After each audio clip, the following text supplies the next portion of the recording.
Agar আল মুজানি রাদিয়াল্লাহু তাআলা আনহু বলেন, রাসূল সাল্লাল্লাহু আলাইহি ওয়াসাল্লাম বলেছেন, ইয়া আইয়ুহান নাস, হে পৃথিবীর মানুষ, তুবু ইলাল্লাহি, তোমরা আল্লাহর নিকটে তওবা করো, আল্লাহর নিকটে ক্ষমা চাও। ফাইন্নি আতুবু ইলাইহি আস্তাগফিরুল্লাহ ওয়া আতুবু ইলাইহি ফিল ইয়াউমি মিয়া মাররা। আমি নিজে একদিনে 24 ঘন্টায় 100 বার, 100 বারেরও বেশি, প্রায় 100 বার বলে থাকি আস্তাগফিরুল্লাহ ওয়া আতুবু ইলাইহি। আমি আল্লাহর কাছে ক্ষমা ভিক্ষা চাই, আমি আল্লাহর নিকট ফিরে যেতে চাই, আমি আল্লাহর কাছে ক্ষমা ভিক্ষা চাই, আমি আল্লাহর কাছে ফিরে যেতে চাই। আয়েশা রাদিয়াল্লাহু তাআলা আনহা বলেন, রাসূল সাল্লাল্লাহু আলাইহি ওয়াসাল্লাম বলেছেন, ইন্নাল আবদা ইযা তারাফা, যখন কোনো মানুষ পাপ করার পরে স্বীকৃতি দেয় যে আল্লাহ আমি পাপ করেছি, আমাকে মাফ করো, আমি তওবা করছি, তাবাল্লাহু আলাইহি, তখন আল্লাহ তাআলা তার তওবাকে কবুল করেন।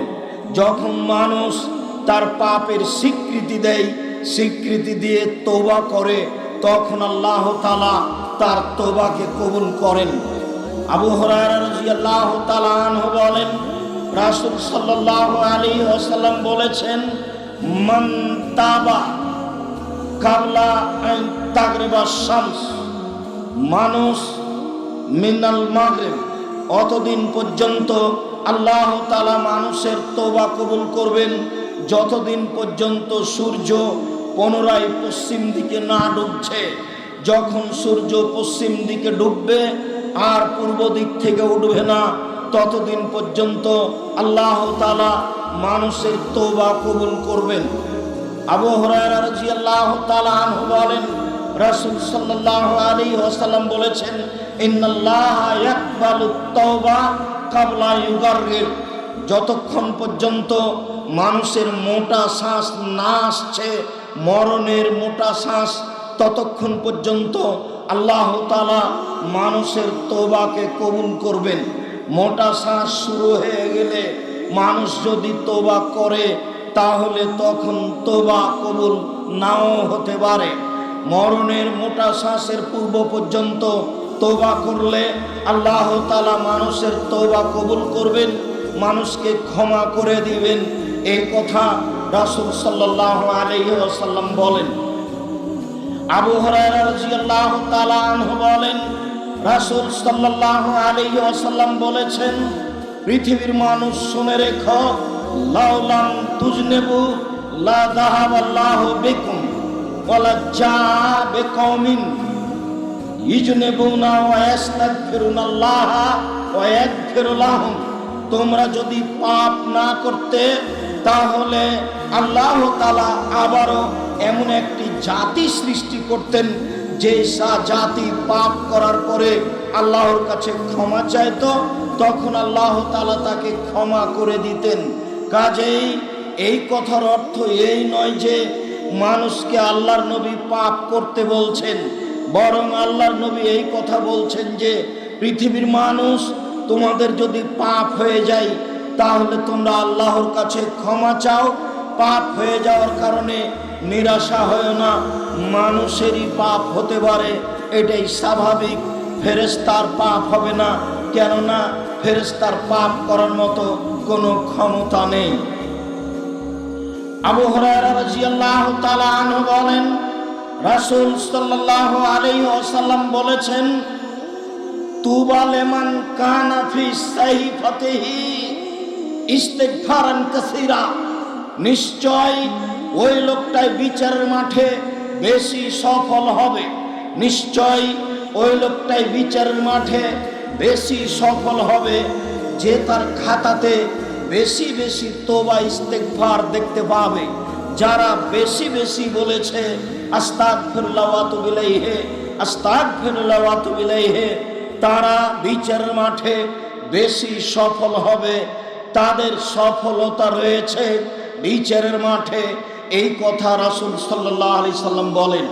শুধু আপনার নিজের জন্য নয়, আপনি আপনার পিতা মাতার জন্য ক্ষমা চাইবেন, আবু হুরায়রা রাদিয়াল্লাহু তাআলা আনহু বলেন, রাসূল সাল্লাল্লাহু আলাইহি ওয়াসাল্লাম বলেছেন, আপনার পিতামাতাকে আল্লাহ তাআলা জান্নাতে মান মর্যাদা যখন বেশি করে দিবেন, ইন্নাল্লাহা লা ইয়ারফাউর দারাজাতা, যখন আপনার পিতামাতার মান মর্যাদা জান্নাতে বিচারের মাঠে আল্লাহ বেশি করে দিবেন, ফায়াকুলানে, তারা দুইজন বলবে, মিন আইনা হাজা, মিন আন্না হাজা, হে আমার প্রতিপালক, আমাদের এত মান সম্মান কোথা থেকে হলো?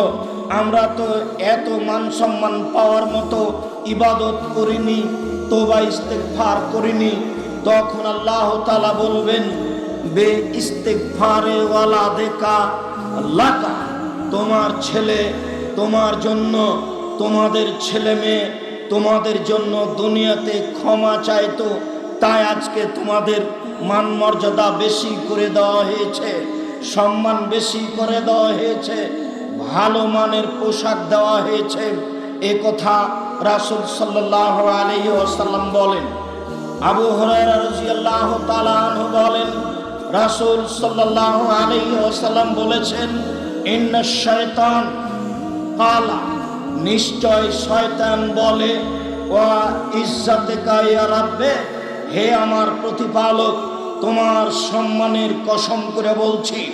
শয়তান বলে, হে আমার প্রতিপালক, তোমার সম্মানের কসম করে বলছি, হে আমার প্রতিপালক, তোমার সম্মানের কসম করে বলছি, লা যালু বি ইবনা আদম মা দামাত আরওয়াহুহুম ফি আজসাদিহিম, আদম সন্তানের আত্মা যতদিন তার দেহে থাকবে আমি তাকে ভুল পথে নিয়ে যাব।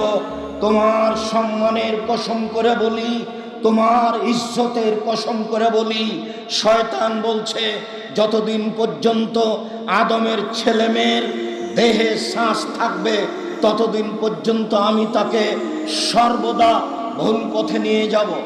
কাল আল্লাহ তাআলা, তখন আল্লাহ তাআলা বলেন, ইবলিস, শয়তান, তুমি শুনে রেখো, ওয়া ইজ্জতি ওয়া জালালি ওয়া ইরতিফায়ে মাকানি, আমার সম্মানের কসম, আমার মর্যাদার কসম, আমার ইজ্জতের কসম, আমার উচ্চতার কসম, আমার অহংকারের কসম, আমি আল্লাহ আমার মর্যাদার, আমার ইজ্জতের, আমার অহংকারের কসম করে বলছি, লাগ ফেরো, আমি তাকে ক্ষমা করতে থাকবো, ফাস্তাগফিরুনি, যতদিন পর্যন্ত তারা আমার কাছে ক্ষমা চাইবে।